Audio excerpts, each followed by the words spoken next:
pray na sana po ay patuloy mong pagpalain at tulungan kami, aming Panginoon, na magamit ito para sa higit na ikakalaganap ng iyong gawain at maging sa mga manggagawa na patuloy na nagpapagal upang ang ebanghelyo ng aming Panginoon ay maiparating. Gamitin ito, O Diyos, bilang tulong sa kanila at maging sa mga kaanib ng iglesia na maaaring sa mga pagkakataon ng pangangailangan ay matulungan din sila aming Panginoon. Sana po, O Diyos, ay magawa namin ito ng mayroong kasiyahan sa aming puso. At tulungan kami na magawa ito, Panginoon, ng mayroong gesture of worship before you. We thank you so much. For all of this we ask in Christ's name we pray. Amen. Tayo po'y dadako sa pastoral prayer at tawagin natin si Pastor Joel.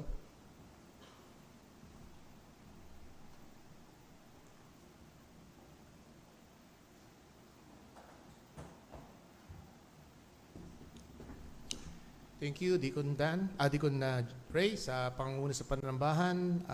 Before that, basahin ko po muna ang ating teksto na ating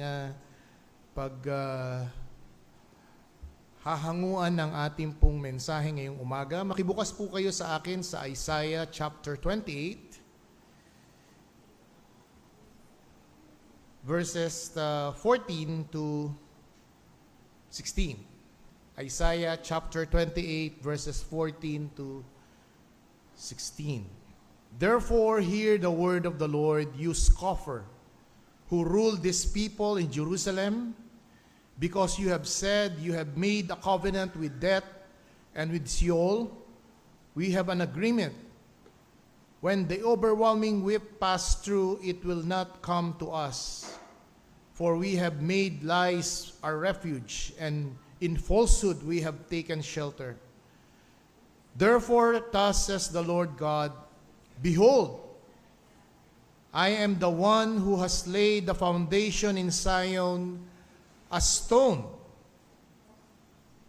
a tested stone, a precious cornerstone, and a sure foundation. Whoever believes will not be in haste. Tayo po'y manalangin.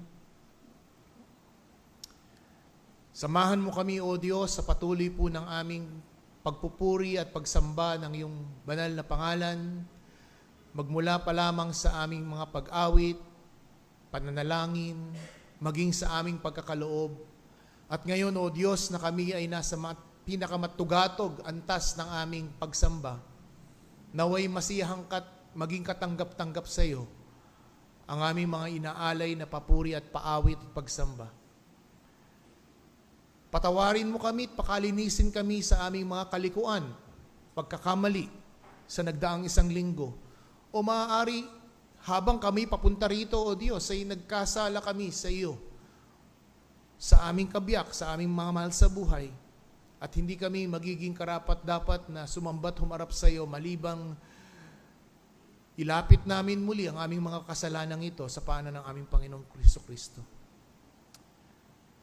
Nagpapasalamat kami, Panginoong Diyos, sa regalo ng buhay, sapagkat minsan pa ikay nagpatuloy na nagpamalas ng iyong pagpapala ng panibagong taon sa mga nabanggit na pangalan, sa mga attenders namin, sa mga magdiriwang sa linggong ito. Tunay nga, Panginoong Diyos, salamat po sa panibagong taon na pinagkaloob po sa kanila.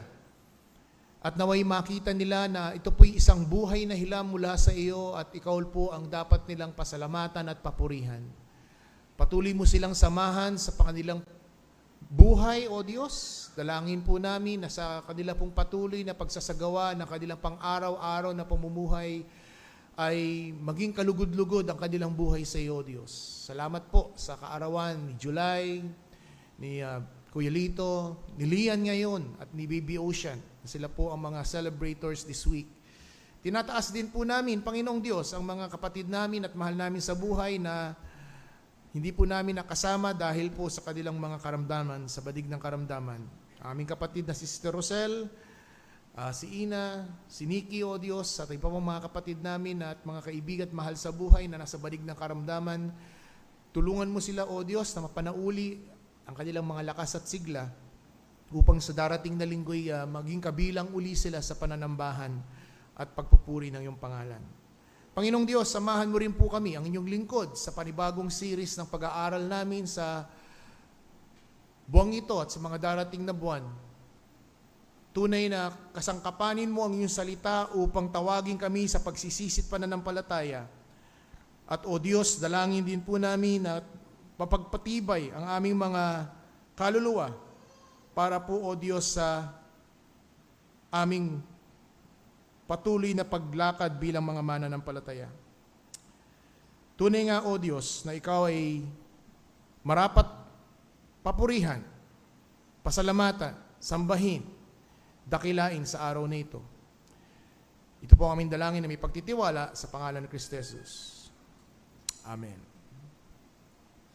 Ngayon pong umaga ay magsisimula tayo ng isang bagong series. At ang series po na aking napili ay may kinalaman sa salitang precious or the preciousness in the Bible. I conceived this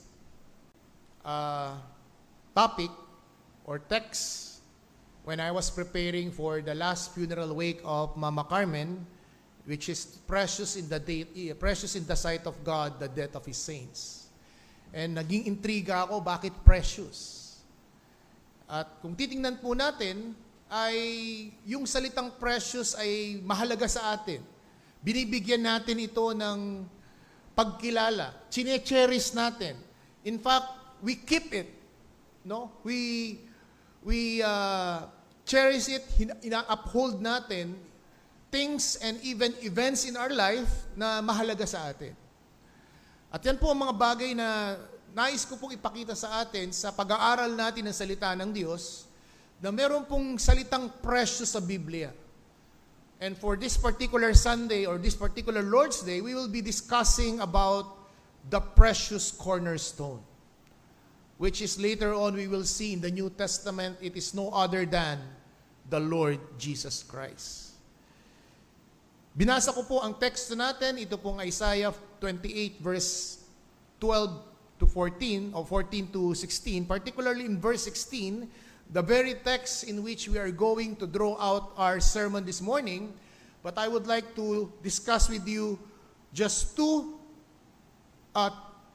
things on this particular topic, the Isaiah 28 verse 16. First, let's consider the context of this particular verse 16. And secondly, we will find out the cornerstone, the precious cornerstone. And thirdly, we will make some concluding application and lessons for us today. So these are just three simple outlines for this particular sermon. First, the context of the verse.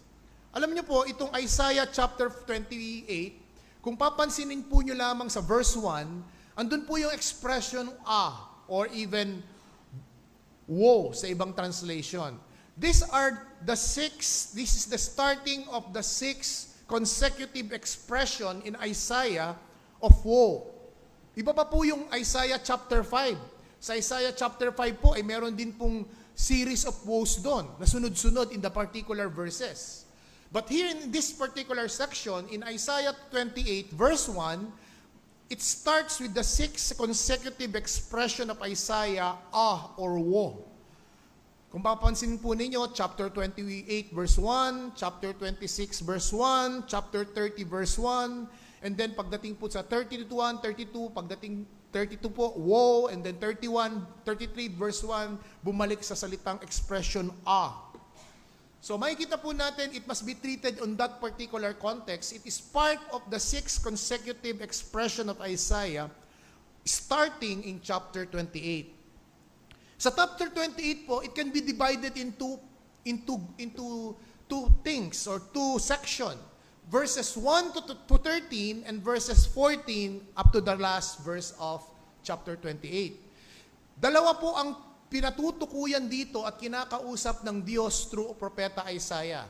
From verse 1 to verse 13, ang kanya pong unang kinakausap at hinaharap dito is the northern kingdom. The 10 tribes of Israel. Remember during the time when after the reign of David, the kingdom was divided. There is the southern kingdom, which is the tribe of Judah, and the 10 kingdoms, which is the northern kingdom. In verses 1 to 3, we will find here that Isaiah addressing the northern kingdom, which is the 10 tribes of Israel, about their pride and drunkenness. Look at verse 1. Ah, proud crown of drunkards of Ephraim, and the fading flower of glorious beauty. Yun po ang unang-unang bagay na binabatikos ng Diyos through Propeta Isaiah about this particular kingdom. They are committing the sins of pride and arrogance. You know why? Because they made an alliance with Assyria in order that sooner they will invade southern kingdom. At nagmamalaki po sila na they are in their capital is in Samaria, which is in the city of a hill. And also, God is also denouncing their priests and their prophets. Look at verse 7. They have reeled with wine and staggered with strong drink. The priests and the prophets reeled with strong drink, and they swallow the wine and staggered the strong drink. Here we see the unqualified, the unfit ministers for service. They are without self-control. They are drunkards with wine. They are intoxicated. They are wala silang self-control because of their abuse of the wine. At sila nga po yung nagkaroon ng alliance dito sa Assyria na later on po, ang hindi nila alam, kakasangkapanin ng Diyos ang Assyria para sila'y parusahan. Yung pinili nilang kaalyado, hindi nila alam later on, this will be the one that they are going to siege them. And God will use Assyria to discipline and to punish because of their sin of arrogance and drunkenness. After verse 13, lumipat po ang Diyos through Prophet Isaiah in verses 14 and to the rest of the verse. He is now facing the southern kingdom, the tribe of Judah. In like manner, nagyayabang din itong tribe of Judah. Ito pong southern kingdom. Nagyayabang sila because sabi nila, nasa amin ang Jerusalem, the capital city, wherein the temple lies. We have a sense of security and foundation. Yun yung sinasabi ng mga tribe of Judah rito. Also, they had an alliance dun po sa kanilang bansang malapit sa baba sa kanila, the Egypt. Yung Egyptians, nagkaroon sila ng alliance na kung saan dati ay ito po yung mga kalaban nila na nalunod sa Red Sea. At nung sila po ay nakarecover na, they made alliance dahil alam nila susugurin sila ng Northern Kingdom. So again, ito pong Judah, that southern kingdom, they have also a sense of security and sense of pride. Because secured sila eh. May mga kaalyansang bansa sila. Di po ba? Sabi po natin, o sabi po ng ating pamahalaan, we have alliances with our West Philippine Sea, conflict with other nations. Hindi lang po natin alam kung talagang handa silang mamatay para sa bansa natin. That's the question. That's the question, or that's the thing that we need to be seen. No? Kung talagang ito pong mga alliance natin na nagbabantay ng ating economic zone ay talagang handang magbuwis ng buhay para sa ating mga Pilipino. Baka later on, baka mangyari tayo parang Ukraine. Sinuportahan nga ng US ang Ukraine o binigyan ng armaments, kayo lumaban. Ba't kami lalaban sa inyo? Kayo lumaban. Parang ganun po ang sitwasyon dito. So here we see the two kingdoms, there is a Cold War, nagigirian sila, they make some alliances, The northern kingdom, they made alliance with Assyrian. The southern kingdom, they had an alliance with Egypt. But verse 16, God is rebuking these both kingdoms. And here we could see an immediate application on this particular context of chapter 28. Here we see and look how the mighty have fallen. Itong dalawang bansang ito na nakikipag-alyansa sa mga malalakas na bansa in order to gain some sense of security, lo and behold, in the near future, sila'y babagsak. Ang Northern Kingdom ay malulupig ng Assyria, ang Southern Kingdom ay hindi makikipag-alyansa ang Egypt, bagkos ang Babylonia ang lulupig sa kanila. Ganyan po ang nangyayari kapag there is a sense of arrogance na ang kanilang pundasyon na tinikilala nila ay yung mga bagay na kanilang nahahawakan, nakikita at nabibilang. It is the foolishness of pride. The Bible speaks, pride grows out before destruction. Pagkatapos ng kayabangan ay ang pagbagsak. Pagkatapos ng pagmamataas ay ang pagbagsak. Ganito po ang nangyari sa dalawang bansang ito. Na later on, sila po ay bumagsak. Ang Northern Kingdom ay bumagsak sa inaakala nilang kaalyansang bansa. Natutulungan sila, yung pala, sila ang lulupigin. Ang Southern Kingdom, umaasa sila na ang Egypt ay tutulong sa kanila. Pinabayaan sila at sila'y nalupig ng Babylonia. Bilang isang maliwanag na aplikasyon, mga kapatid at mga kaibigan, ano ang nagbibigay sa iyo ng sense of security sa buhay? What gives you a sense of deep security and protection? Is it human relationship? Is it because you are in a relationship with someone you feel secure? Is that the foundation of your security? The relationship in human relations? Kabilat kanan po ang nababalita sa ating mga celebrity couples na nagkakahiwala. 12 years, 11 years, 9 years na silang in partnership with intimate relationship, 5 years, age doesn't matter. Pero ano pong nangyayari? Nakikita natin, nababalitaan natin na hindi ito nagiging nagpapatuloy. Because human relationship is not a true deep sense of security. Others rely on financial stability, good education and good career. Maganda po itong isang pundasyon, pero hindi ito ang ultimate foundation ng buhay mo.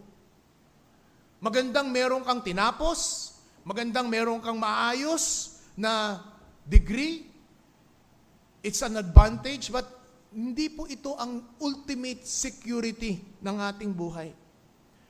To others, social or political connections ang nagiging sense and source of their security. But here we see in our text, verse 16, pinapakita ng Diyos kung sino po ang dapat na maging sino at anong dapat na maging pundasyon ng tao. As we go back to our text, verse 16, ang sabi dito ay, "Therefore thus says the Lord God, Behold, I am the one who has laid a foundation in Zion, a stone, a tested stone, a precious cornerstone, a sure foundation, whoever believes will not be in haste." Tunay nga po na hindi natin pwedeng panghawakan ang mga bagay na temporal, material at physical dito sa mundo. Hindi po ang edukasyon, hindi po ang pera, hindi po ang karanyaan, ang ating mga tinatangkilik na properties, not even our relationship, human relationship. Let's go back to the life of Job. Doon po sa nakakaalam ng storya ni Job at doon sa mga hindi po nakakaalam, pwede niyo pong basahin later on Job chapter 1 and chapter 2. In Job chapter 1, makikita po niyo rito na materially pinagpala po si Job. Subalit, on the other side, there is a cosmic discussion between God and Satan. Inaakusahan ni Satan ang Diyos, kaya naman kasi nasamba ni Job Dahil pinagpala mo siya ng sobra-sobra. Kahit sinong tao ang pagpalain mo, sasambahin ka. Paglilingkuran ka. Pinayagan ng Diyos. Sige, tanggalin mo yung sinasabi mong mga material blessing niya. Huwag mong gagalawin ang kanyang buhay. Tingnan natin kung magtatapat pa rin si Job. And that's the story of chapter 1. One after the other na binabalita po ng kanyang mga servants, naghahandahang nasunog, nalugi, nilusob, tinupok ng apoy ang kanyang mga kayamanan, ang kanyang mga kari-arian. In one single day, nawala po lahat. Ang property, ang sense of security ni Job. Pero ano po sabi ni Job? Naked I came from my mother's womb. Naked I will depart. Praise the name of the Lord. Kaibigan, sa mga panahon ng madidilim na probidensya ng buhay, nasaan at saan ka o sino ang iyong kinakapitan? Sa panahon na may matindi kang pagsubok at kalungkutan sa buhay, saan o kanino ka humuhugot ng lakas? Sa sarili mo? Your family? Institution? Politicians? Psalms 146 verse 3 says, "Do not put your trust on princes. In Son of Man, in him there is no salvation." Take note. In him there is no salvation. And that comes our verse 16. To clear the smoke, to put things into order. All of the sudden, sabi ng Diyos bilang rebuke sa northern kingdom and even the southern kingdom, ang sabi niya, "Therefore, thus says the Lord of God, behold, I am the one who laid as a foundation." And that is our second point.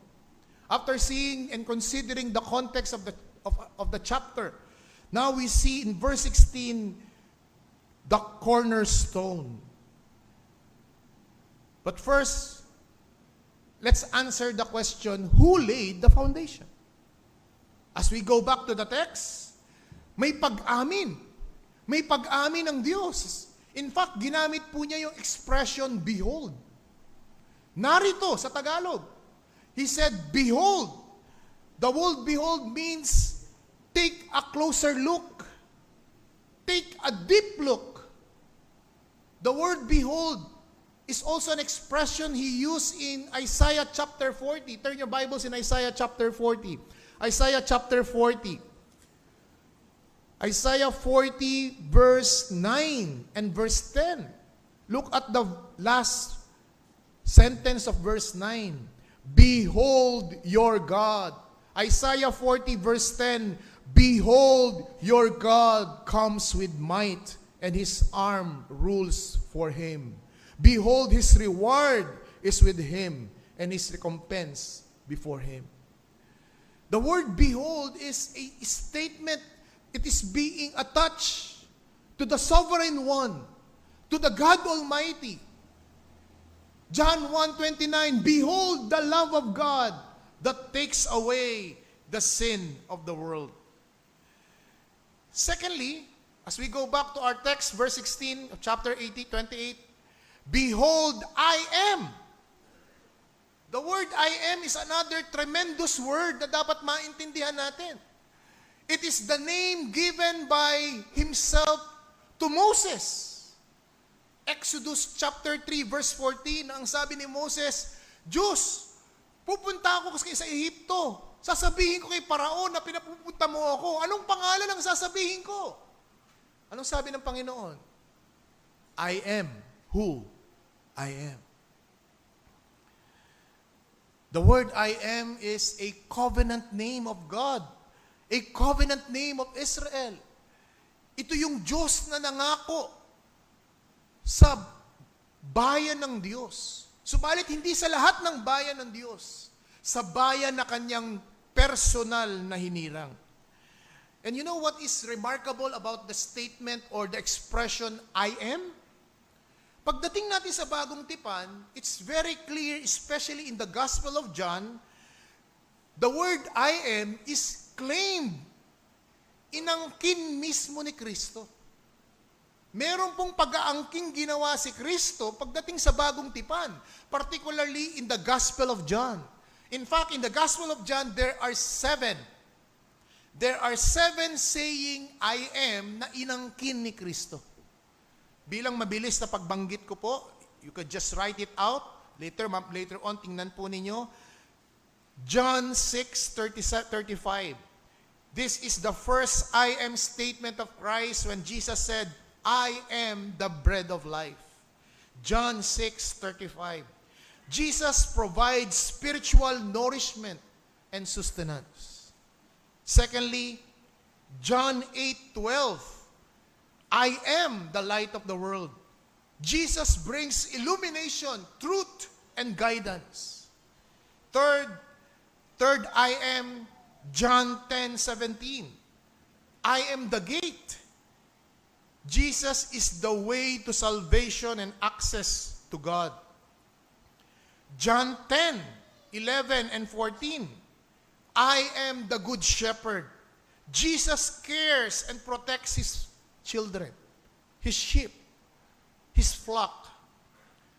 Panglima, John 11:25. I am the resurrection, I am the life. It is an exclusive path. And it is the power of life and death. Jesus claims na siya'y may kapangyarihan ng pagkabuhay na muli at buhay. John 14:6, I am the way, the truth, and the life, an exclusive path to God. Walang ibang pwedeng makarating sa Ama, sa Diyos Ama, maliban sa Kanya. Hindi niya sinabing, ako at ang aking inang, si Maria, ako at ang mga santo at mga patron na tinalaga at ginawang binenerate ng Roman Catholic Church. No.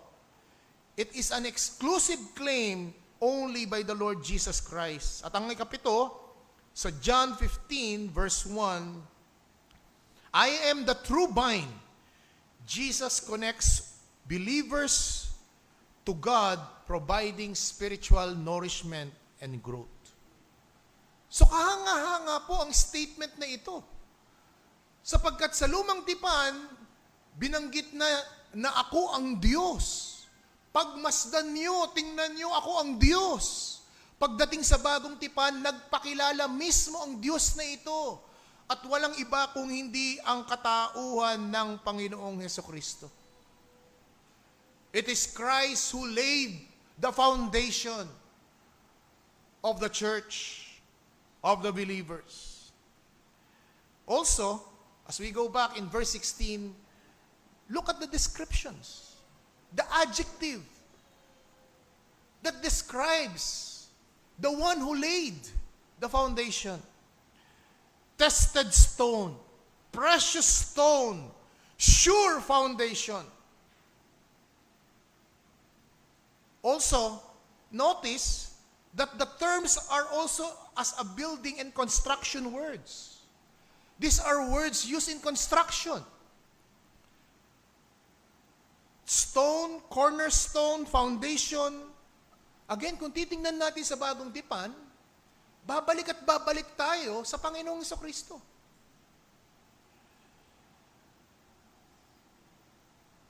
Turn your Bibles in Ephesians. Ephesians chapter 2. Ephesians chapter 2, verse 20.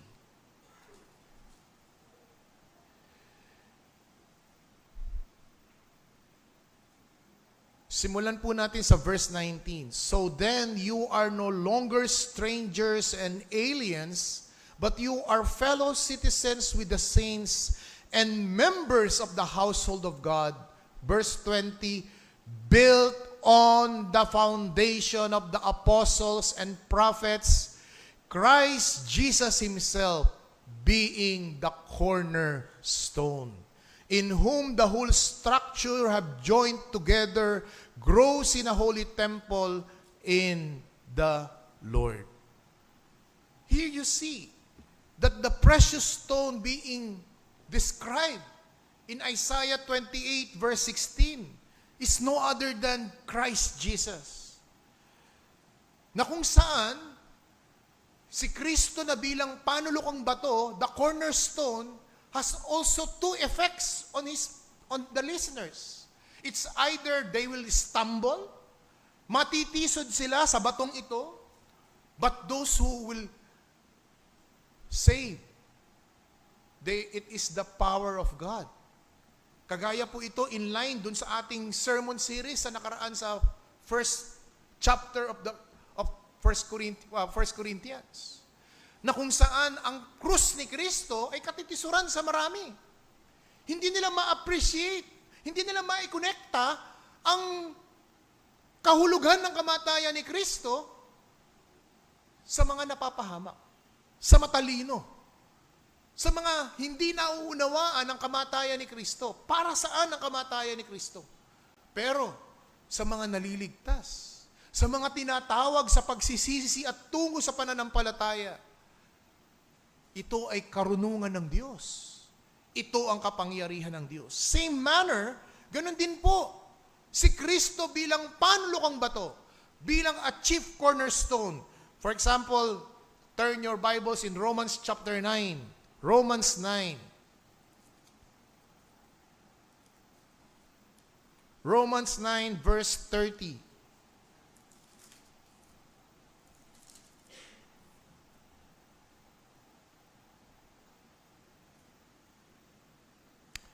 What shall we say then? That Gentiles did not pursue righteousness, have attained it? That is righteousness that is by faith?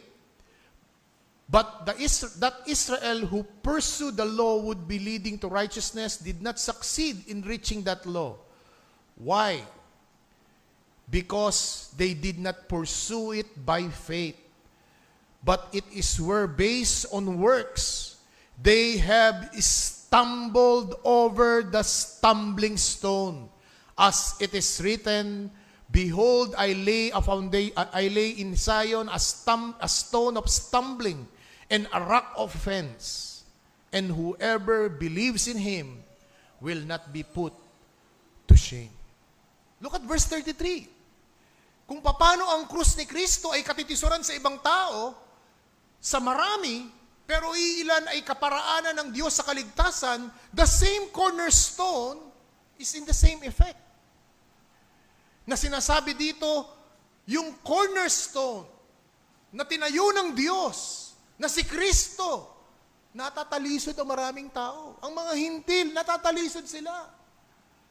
Hindi nila maarok ang karunungan ng mundo sa sinasabi ng ang krus ay kapangyarihan ng Diyos sa kaligtasan. Pero sa mga naniniwala, whoever believes in Him will not be put to shame. Kaya napakahalaga po na maintindihan natin kung paano po mag-church planting. Paano po mag-isagawa ang buhay pag-iiglesia. Because maliwanag ang utos ni Apostol Pablo. 1 Corinthians 13. Turn your Bibles in 1 Corinthians chapter 3. I should say, 1 Corinthians chapter 3. Verse 11 to 13. 1 Corinthians chapter 3.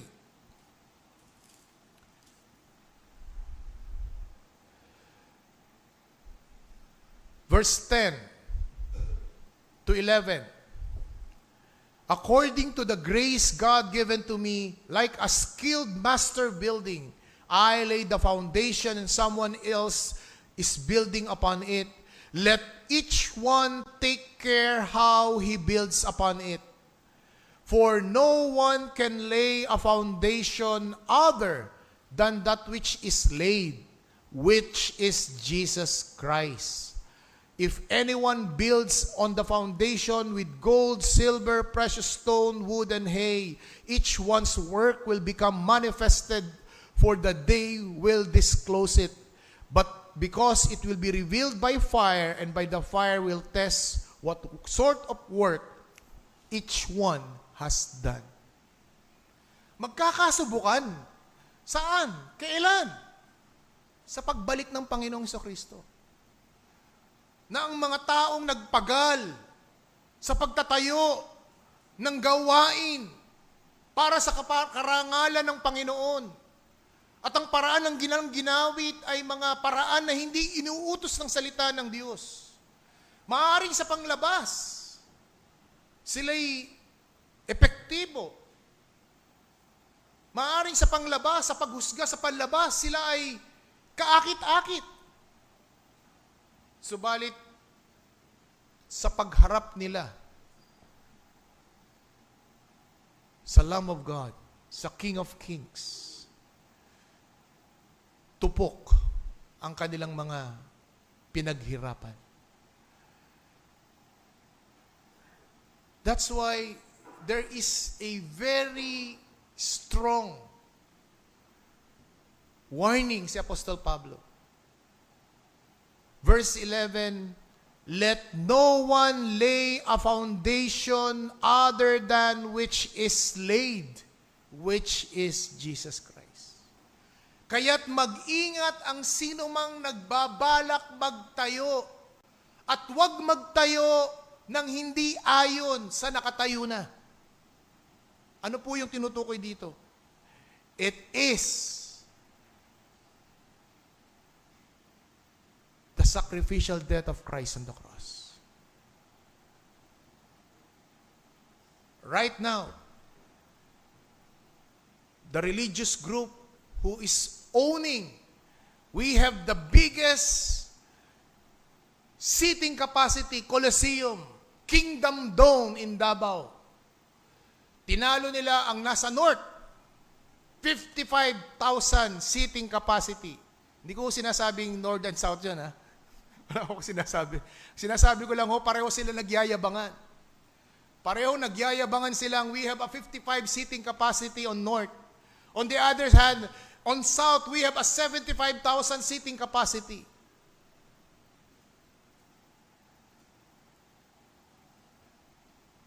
Pero tinutugis na nata ng batas ngayon, di ba? Naglabas na ng order ang Senado. Ang Kongreso. Hinuhuli at uusigin ang leader ng may-ari na nagke-claim of a 75,000 seating capacity dome. Mga kapatid, as we go on our 44th year church, as a church, as a local church existing, hindi ho natin kailangang ma-insecure sa mga naglalakihang mga gawain na kada lungsod ay may mga satellite churches. I would rather to stay in one particular local church because I cannot pastor many satellite churches. One is enough. One local church, one local assembly is enough for me to shepherd. Because what at stake is accountability before God. So dito natin makikita that person, the precious cornerstone that being addressed in Isaiah 28, verse 16, is no other than the Lord Jesus Christ. Lapatan po natin ito ng kaukulang concluding lesson for today. Matapos nating makita ang mga katotohanan ito na nakapaloob sa talatang verse 16. I would like to propose two concluding lessons for us today. First, Christ is the sure and only foundation. Kung meron mang pundasyon na sigurado, bukod tangi, tama, ito ay ang pundasyon na nakabatay sa kamatayan at krus ni Kristo. Turn your Bible in Matthew chapter 7. Matthew chapter 7. Matthew chapter 7, verses 24 to 27. Ito po ang huling pananalita ng Panginoong Kristo sa tinatawag na Sermon on the Mount, starting from chapter 5, 6, and 7. Ito po ang sabi mismo ng Panginoong Kristo, "Everyone then who hears these words of mine and does what will be like a wise man who built his house on the rock, and the rain fell, and the flood came, and the wind blew, and beat that house, but did not fall, because it had been founded on the rock." Verse 26. "And everyone who hear these words of mine, and does not do them, will be like a foolish man, who built his house on the sand, and the rain fell, and the flood came, and the wind blew, and beat against that house, and it fell, and great was the fall on it." These are very strong and serious statements coming from the lips of the Lord Jesus Christ. Matapos niya magturo ng chapter 5, 6, and 7, sinasara niya na ngayon yung kanyang Sermon on the Mount on two applications. On hearing and doing. Look at the verse again, verse 24. "Anyone who then hears these words of mine and does them." Verse 28, 26, "Everyone who hears these words of mine and does not do them." Mga kapatid, there is no other name given on heaven on which man will be saved. The name Christ Jesus. Yan din ang sinabi ng mga apostol. Acts chapter 4. Turn your Bibles. Follow me, whether in mga Bible app kayo. It's good for you to know and to read it by your own. Acts chapter 4,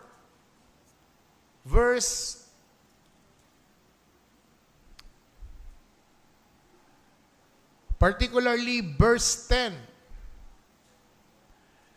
"Let it be known to all of you and to all the people of Israel that by the name of Jesus Christ of Nazareth, whom you crucified, whom God raised from the dead, by him this man is standing before you.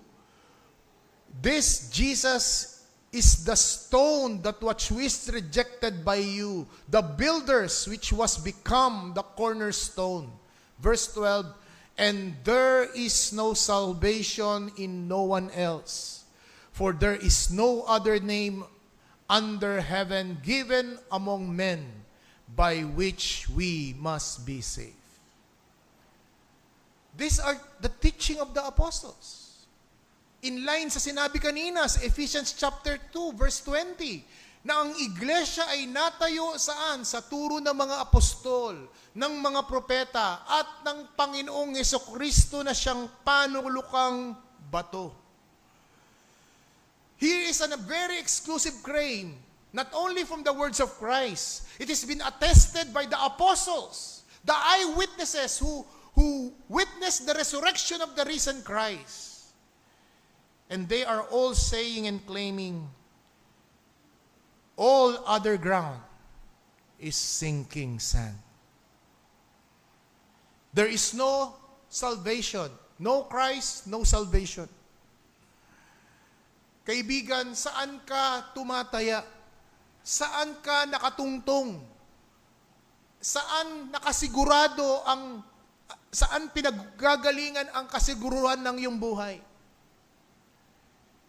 Muli, huwag tayong gumaya sa Northern Kingdom o sa Southern Kingdom na ang kanilang sense of security is their alliances with people, connection with well-known and influential people, politics, not even material things and properties. It is sinking sand. It is definitely a shaking ground. It is not a sure foundation. Last July 6, that was last Saturday, not yesterday, last Saturday, a couple in Cebu was married. But a day after, on their way going to their honeymoon, together with their friends, there was a flash flood. They were inside a secured, formidable 4x4 wild truck. They are so secured na 4x4 ito, na kaya itong rumagasa sa baha. But lo and behold, they were washed out. And last July 11, they were buried. What a sad news. Na inaakala na dahil they are driving a very formidable, a off-road vehicle, 4x4, nasawi ang kanilang buhay. Kaibigan, kapatid, saan nakatungtong ang iyong kasiguruhan? Many people trusted to rituals and church tradition for the remission of their sins. But the Bible says, the text says, it is Christ, not the rituals. It is Christ, not the ceremonies. It is Christ, not your prayers. Why is it so many people start to panic to find charger before their cell phone dies, but they would not panic to find God before they die? Di ba? Pag nagbiblink na yung cellphone natin, nagpapanik ka na. Naghahanap ka na ng charger. Nakikipag-away ka pa nga sa siblings mo sa charger. Pero hindi mo ba naisip na kada celebrate mo ng birthday mo, ito pagpapala sa iyo ng Diyos, right? Pero habang ikay nagse-celebrate at nadadagdagan ang taon ng iyong kapanganakan, yun naman ang paigsi ng taon na nalalapit ka sa ilibingan. That's the other side of birthday. Yes, we celebrate our birthday, but it's a fact. Now, every time we go to celebrate our birthday, umiigsi at nalalapit ang ating appointed day of judgment. Kaya ngayon pa lang, kaibigan, make sure saan ka nakatungtong. Saan nakatungtong yung kaluluwa? No repentance from sin, no faith in Christ, on Christ's work, there will be no forgiveness and no salvation. That's why I'm challenging each one, each soul here in this room, and even those souls who are watching right now in FB Live. Examine, saan ka nakatungtong ang iyong kaluluwa? Sa iyong mabubuting gawa? Sa iyong religiosity? Sa iyong religious rituals? Sa iyong ceremonies? In your prayers? May you see that the only sure and only foundation is the finished work of Christ on the cross. May you come to the cross, emptied your self-pride and arrogance, and may the Lord break your stubborn and hard heart and give you a humble and concrete spirit, and come to Christ for the remission and salvation of your soul. Secondly, after I would like to address the unbelievers, I would like to address the believers. Since Christ is the cornerstone of the church, Communion with fellow believers is a must and not an isolation. Napakaraming mga professing Christian, they are saying that I believe Christ. I surrendered my life to Christ. I'm a believer. Maaari. But listen and hear it clearly. A genuine believer, a true disciple of Jesus Christ, a authentic Christian must be involved and must be accountable in a biblically ordered church.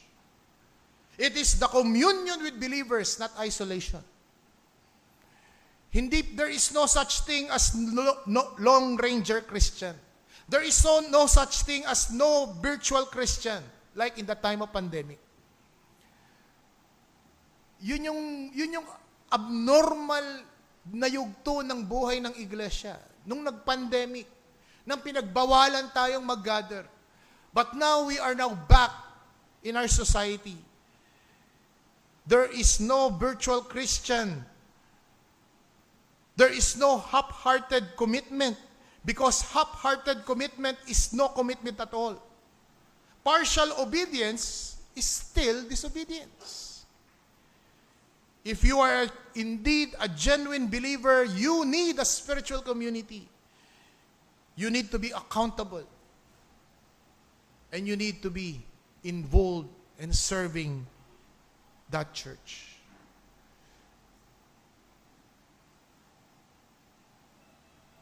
Start considering, start praying and searching for a biblically ordered church for the benefit of your own soul and to avoid spiritual decadence and backsliding. Kapatid, kung ikay isang tunay na mananampalataya, hindi kita hinihimo. Inuutusan tayo that we need to honor and worship God on the Lord's day, on His day. In fact, hindi nga dapat tayo paalalahanan eh. Hindi dapat pinaalahanan ng isang mananampalataya sa araw ng linggo, sa araw ng Panginoon. We need the fellowship of the brethren. You need to use your gifts and talents for the advancement of the kingdom of God and for His name's sake.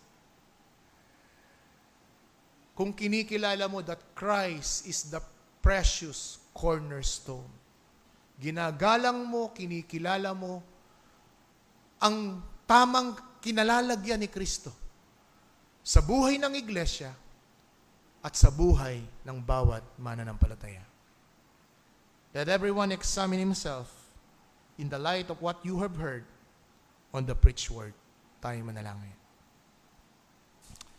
Nagpapasalamat kami, dakilang Diyos, na pinahintulot mo na magkaroon kami ng isang bagong series ng pag-aaral about the preciousness in the Bible. And this particular Sunday, this particular Lord's Day, we have seen and heard that Christ is our precious cornerstone. Siya ang pundasyon ng anumang iglesia. At siya lamang po ang dapat na maging pundasyon. Ang mga apostol at ang mga propeta ay nagturo at nangaral at nagpropesiya patungkol sa paparating na tagapagligtas. At ang mga apostol ang nagpaliwanag ng lumang tipan. At sila ang nagpaliwanag ng kahulugan ng kamatayan ni Kristo sa krus ng Kalbaryo. Nawa, O Diyos, ay mahalin na kami, maakit kami sa ebanghelyo ng Panginoong Kristo. At lumapit kami na may pagsisisit pananampalataya at mapalakas ang aming mga kaluluwa, O Diyos, sa aming paglapit kay Kristo, sapagkat siya lamang ang tanging tungtungan, ang tamang pundasyon, the solid ground, the solid rock, and all other is just sinking sand. Kaya tulungan mo, O Diyos, sa mga kaluluwang narito, bata man o matanda, na iwanan nila ang mabubuting gawa, ang ritual sa reliyon, ang kanilang sariling mga pagsisikap sa kaligtasan, at ipihit at ibaling nila ang kanilang tingin at pananampalataya sa ginawa ni Kristo sa krus ng Kalbaryo para sa kapatawaran at kaligtasan ng kanilang kaluluwa. Magligtas ka nawa, O Diyos, sa aming kalagitnaan sa pangalan ni Kristo Jesus. Amen.